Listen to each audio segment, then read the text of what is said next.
The night it happened, the sky above the old continent did not roar, nor did it shine, but instead it trembled as if some ancient force hidden beneath centuries of dust had drawn a single breath after ages of silence, and that trembling became the whisper that would unravel everything we thought we knew about the forgotten corners of our past. Welcome back to the Unveiled Scroll, where shadows speak louder than time itself. Before we begin, remember to like, subscribe, and share. For today, we descend into a tale whose name alone has haunted scholars who dared to investigate it. The Forsaken Codex, that unveiled a cataclysmic truth.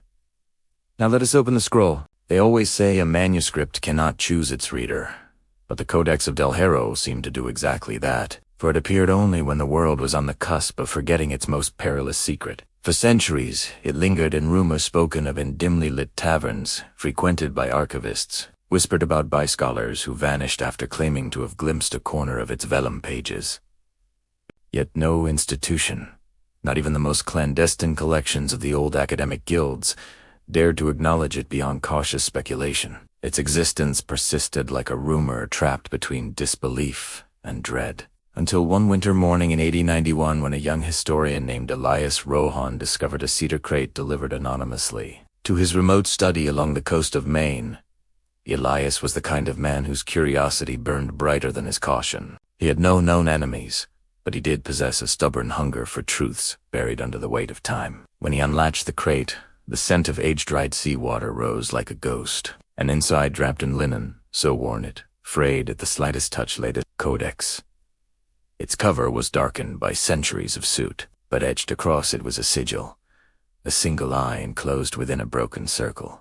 Elias whispered later that the moment his fingers brushed the symbol, he felt as though something awoke. He could not explain that sensation without shuddering. What drove him to open it, knowing every instinct told him not to, remains one of those questions that history cannot answer. The first page was blank, not aged, not stained, but blank in a way that felt intentional, as though it waited. On the second page, however, ink appeared like dried, blood-deep crimson strokes forming letters of a language that had never been catalogued. Yet Elias, bewilderingly, understood its meaning. The Codex did not translate. It spoke directly to him, weaving visions with every sentence. And that was where the descent began. The manuscript described a civilization unnamed in any known chronicle, a culture that flourished long before recorded memory, dwelling in towering citadels, carved into cliffs facing a sea now lost or perhaps transformed by ages of shifting earth. Their knowledge was vast, their spiritual craft sophisticated, but what set them apart was not their architecture or rituals. It was the burden they carried. According to the Codex, they guarded a secret so catastrophic that if revealed, it would fracture the balance of the living world. They called this secret the severance. Elias read those early passages with a growing unease. He reported feeling as if the words did not merely inform him, they compelled him, pulled him deeper, urging him to understand, to witness. The Codex spoke of a council of 12 within that ancient society, custodians chosen from birth through omens that appeared in the sky. Halos of light, trembling constellations, shadows cast by no flame. These 12 devoted their lives to containing the severance. But no manuscript, no carving, no ruin had ever hinted at this civilization. It was as if history itself had chosen to erase them. Elias struggled with this contradiction. His rationale mind insisted the text was a forgery, an elaborate fiction crafted to deceive. Yet the more he read, the more the pages shifted, revealing new inscriptions that aligned disturbingly well with geological mysteries, unexplainable relics, and accounts from seafaring logs written centuries apart. The manuscript behaved like a living thing, unfolding truths only when Elias was ready or vulnerable enough to receive them. Nights blurred into mornings as he read, lanterns flickering long after oil should have run dry. He began to dream of the citadels described in the Codex, jagged spires rising over black waters, wind chanting through arches carved with symbols he now somehow recognized. The dreams grew vivid, then intrusive. He claimed he could hear the chants, even while awake. His colleagues in Boston, concerned by his isolation, sent letters urging him to return to the city. He ignored them, Whatever force tethered him to the Codex tightened its grip with each passing day. Then came the passage that marked the beginning of the end, the chapter in which the ancient civilization foresaw its downfall. The Codex did not depict a war, nor a plague, nor famine. It revealed something far more insidious: knowledge itself. The severance, the manuscript warned, was a truth so immense and so destabilizing that even understanding it would rupture the boundary between order and chaos. The Council of 12, despite centuries of vigilance, began to fracture. Doubt crept into their hearts. Some believed humanity was meant to know. Others believed ignorance was salvation. Their division invited catastrophe. The Codex described how the citadels shook as if the earth rebelled, how seas rose not from storms but from the collapse of whatever sacred mechanism the severance restrained. Their civilization dissolved in a single generation. No survivors, no legacy. Only the Codex. Elias, his hands trembling, paused after reading those passages. He confessed in his journal found years later under a floorboard that in that moment he realized the book was not recounting history. It was warning him. He tried to stop. He could not. The pages after that grew darker, ink thickening into strokes that clawed across the parchment, as if the very act of documenting the severance strained whatever force held it captive. At this point Elias began hearing sounds from places where sound should not exist: murmurs inside walls, footsteps across empty rooms, a voice behind him whispering his name softly, patiently. Yet he kept reading, and that decision sealed everything that followed. When he reached the chapter titled The Keeper's Betrayal, he felt the room tilt. The Codex described how one member of the council, corrupted by curiosity, performed the forbidden ritual of splintering, prying open a fragment of the severance. The manuscript refused to detail what the severance was. It only described its consequence: an unraveling time bent inward. Stone liquefied. Stars dimmed. The civilization's final hours were swallowed by an event reality itself could not withstand. Elias wrote in frantic strokes that he recognized the ritual sigils in the Codex, that he had seen them not in books, but in visions the Codex forced upon him, and that he feared the manuscript was not a warning of the past, but a prophecy of repetition. And it was then, as night settled like a veil over the main coast, that everything truly began to break. The lantern on Elias Rowan's desk flickered as if recoiling from an unseen draft, though no window was open and no wind dared slip through the thick stone walls of his study. He steadied it with one hand, but the trembling did not cease. Instead, it seemed to spread through the floorboards, into the oak shelves laden with manuscripts, into the air itself. That was when he realized the trembling was not physical. It pulsed from the Codex.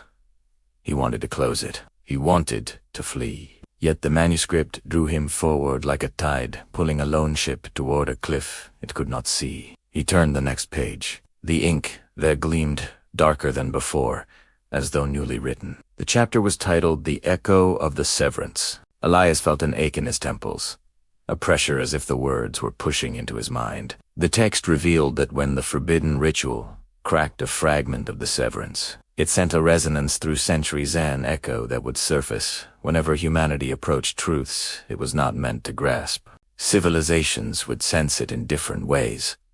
A sudden shiver before a storm, a madness among scholars who studied patterns in the sky, a collapse of structures built too high. The ancient custodians believed the severance was not simply an event, but a boundary, fragile and unforgiving, and the echo was still traveling.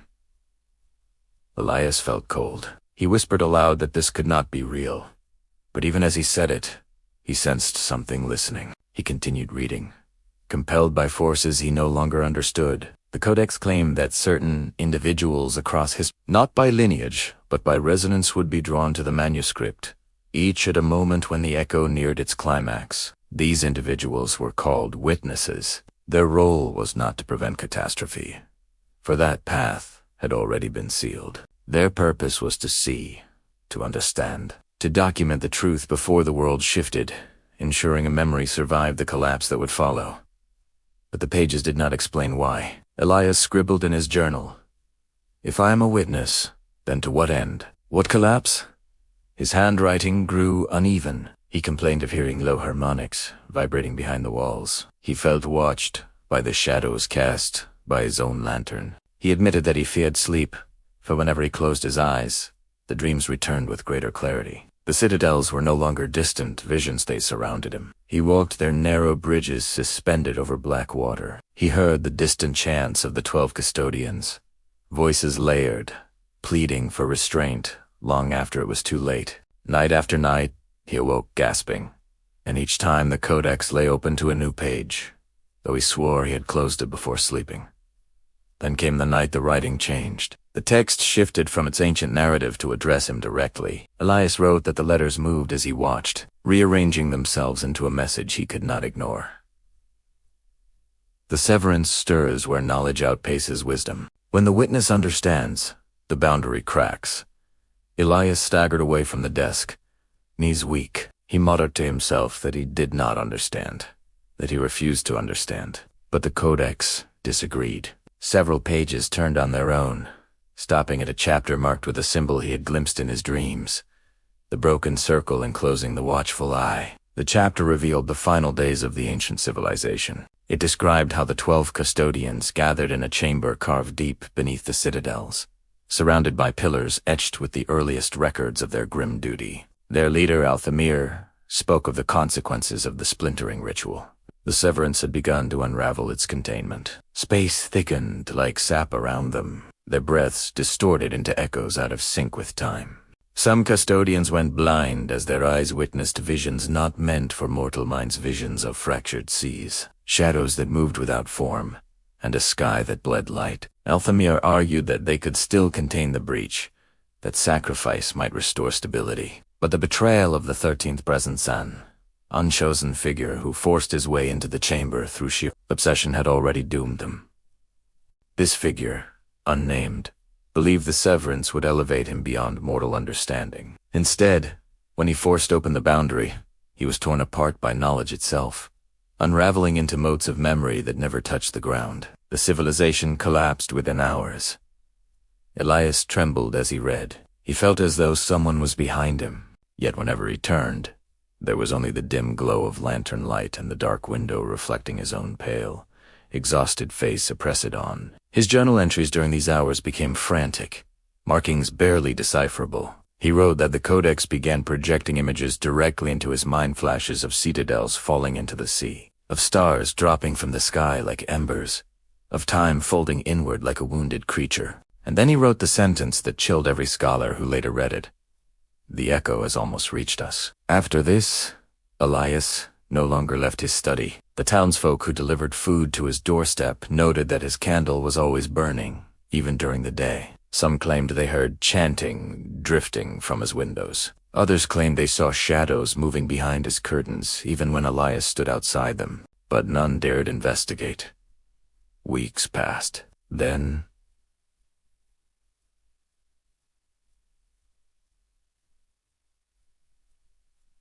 something changed. In his final coherent journal entry, Elias wrote, "The Codex grows louder.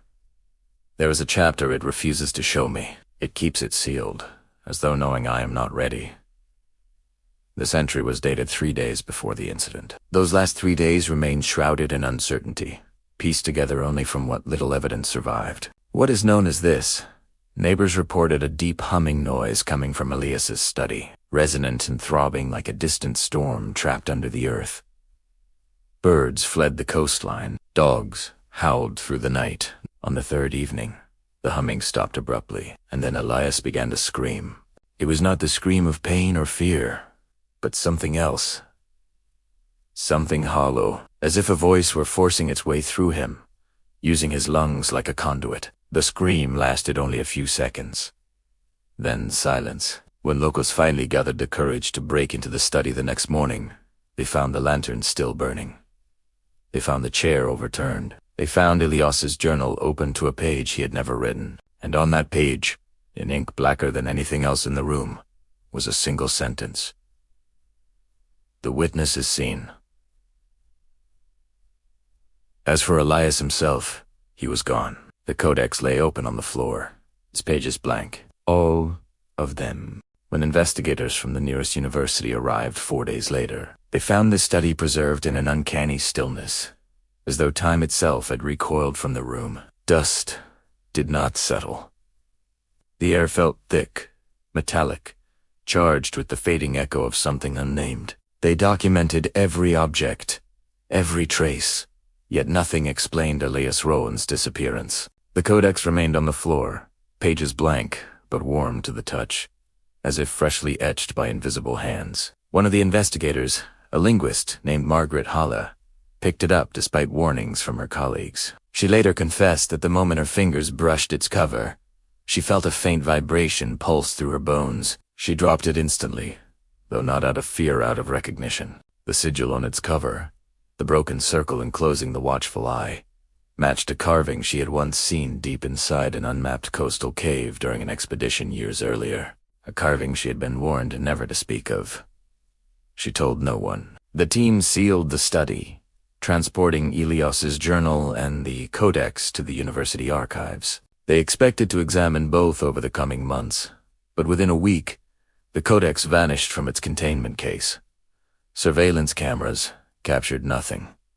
Alarms registered nothing. The glass remained unbroken. It simply was no longer there. Panic rippled quietly through the department, yet they kept the incident hidden. Only Margaret knew the truth, and she never admitted it aloud.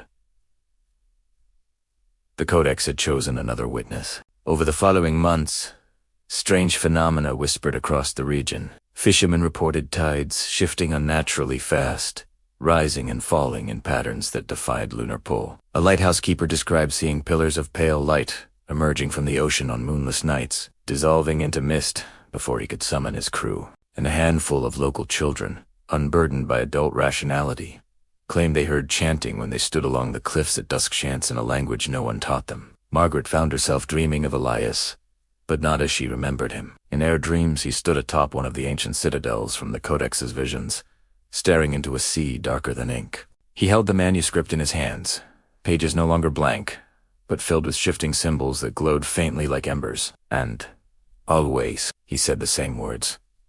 The echo has reached its threshold. Margaret tried to dismiss these dreams as exhaustion, the byproduct of stress lingering from the disappearance of her colleague. But each morning she awoke with fresh symbols etched in her memory, symbols she recognized not from any modern alphabet but from deep strata of humanity. As forgotten past markings found on megaliths, bone fragments, and ruins that archaeologists had failed to categorize for generations, these symbols all pointed to one thing. The severance was not a singular event locked in time. It was a cycle. One that returned whenever humanity drifted too close to truths that could unmake its foundations. One evening, after months of unease, Margaret returned to the coastal cave where she had once seen the sigil of the broken circle. She carried Elias's journal with her, flipping through its pages under the weak glow of a lantern. She noticed something she had overlooked before. A faint indentation on the final blank page, too shallow to be ink, too deep to be chance. When she held the lantern closer, the indentation caught the light and revealed a pattern. The sigil freshly pressed.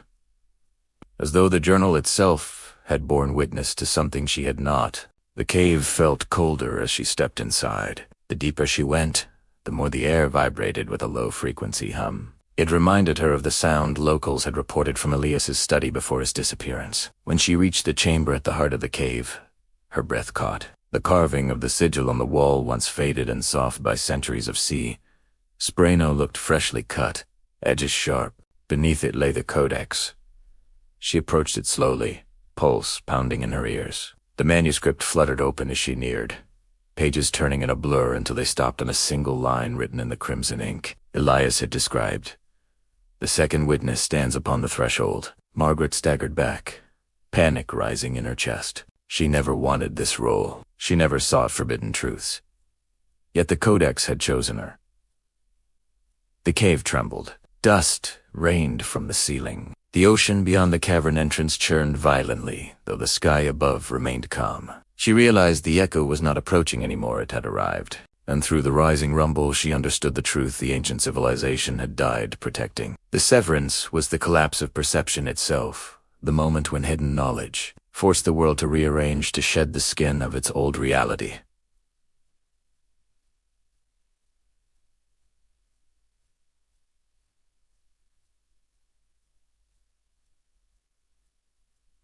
Some would forget, some would awaken into a world subtly Margaret opened the Codex. Pages filled with visions overwhelmed her citels, swallowing themselves. Oceans splitting into spirals of impossible geometry.